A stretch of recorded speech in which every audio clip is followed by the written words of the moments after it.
There's two ways you can curl with your non-dominant hand. I think the way a lot of people prefer to do it is above and over.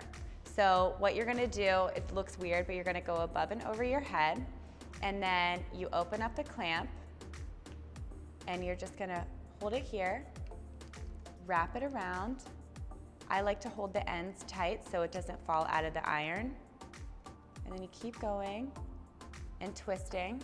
And then when you're at a good spot, you can actually touch the bottom of this, and then you just let it go.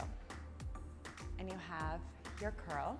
Now the other way, which is the way I prefer to do it, everyone's different, because it gives me a bit more control, is I do the same thing that I do on the dominant side. So you want the clamp kind of facing out or towards your face.